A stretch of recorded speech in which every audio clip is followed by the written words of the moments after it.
They see, but there's something that blocks their vision. And once they come out of the body, that block does not exist anymore. So they are able to see. Once they were pushed back into the body, from that moment on, the limitation returned. But I have one question.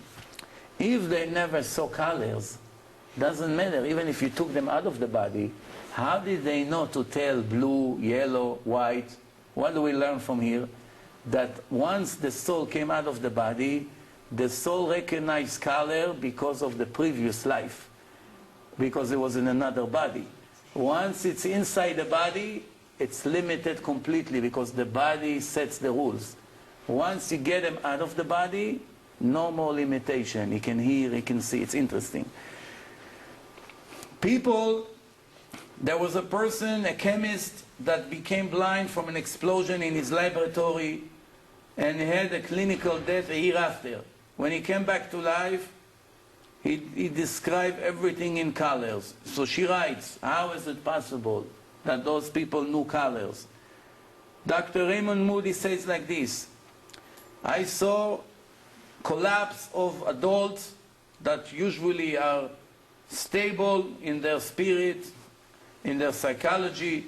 They started to cry and shake up as they were describing me the moments that they were dead. They started to cry with lots of feelings. It says the chance that those people were pretending, it's impossible. Because it's impossible that hundreds or thousands of people were all going to come and put up a show with such crying and describe what happened to them as they were dead. But not only that, those people come from different cultures, different languages, different ages, male, females, Jews, non-Jews, all kinds of people from all over the world. Is it possible that it's such a conspiracy? 30 million people all over the world gather together and set up a plan to make up a lie, and it's impossible. If you have one or two people, then you say, yeah, there's two people who made up a plan to fool us.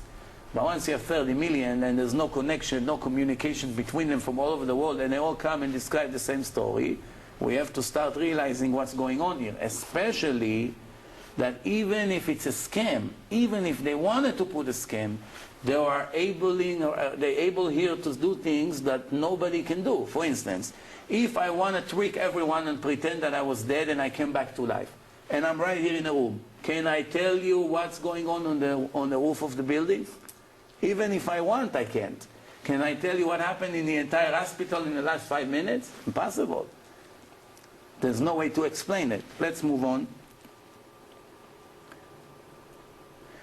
Conclusion, Dr. Ross, I know with no doubt that life continues after the physical death. Those who are willing to hear should listen. And those who are blocked their ears, they will be very surprised. No doubt, there's life after death.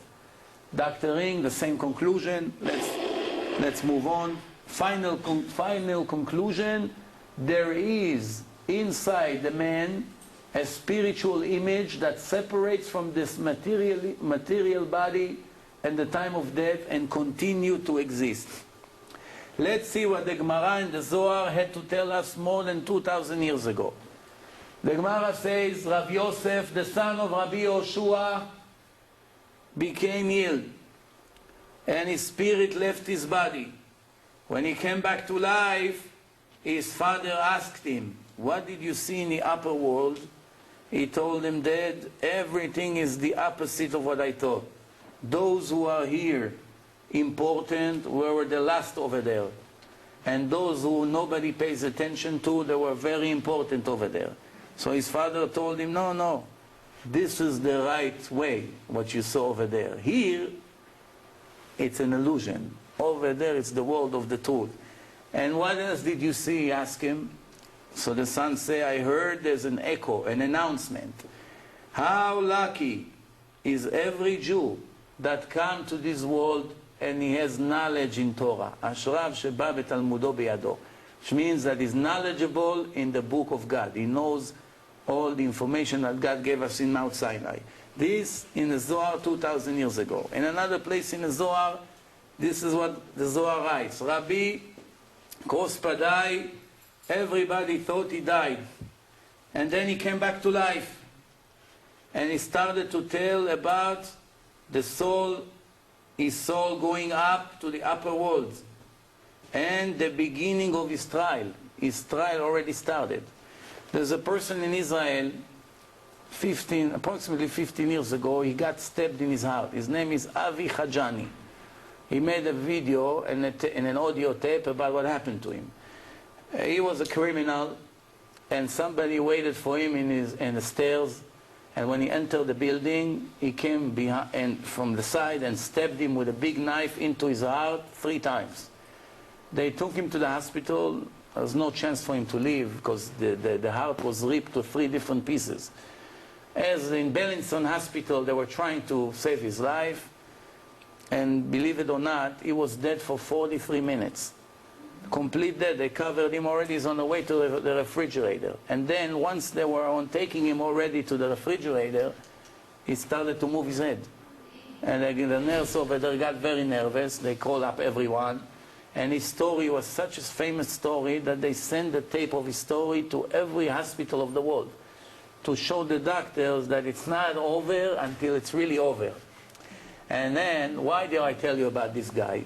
Because this guy is one of the only ones, most of them did not reach his level.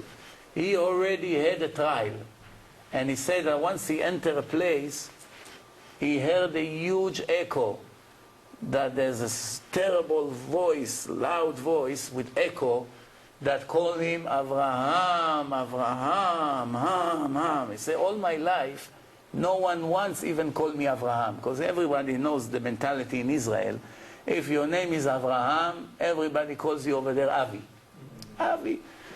And if not Avi, let's say you go and your teacher want to call you in your real name, they don't really know how to say Avraham. They say Avram. Avram. So there's nobody ever called him Avraham. It's the first time in his life that he heard his name Avraham, but in such a loud voice. And then he started to have questions, and he answered questions and answers until God gave him another chance to come back to life. Believe it or not, once he came back to life, he was trying to become religious for 3 months, and every day was less and less religious. 3 months later, he died again. And the second time he died, he got another chance. This is an unbelievable story. And this time, he left everything and he went to yeshiva. And today is a famous Rav already, but his story in his chest. He has the scars from what happened to him. And this is a person like right here. Right here, the Rabbi Krospadai started to describe his trial. That means they got already to the top station. There are a few stops that the soul moves through until it gets to the actual trial. Let's continue to see interesting things here.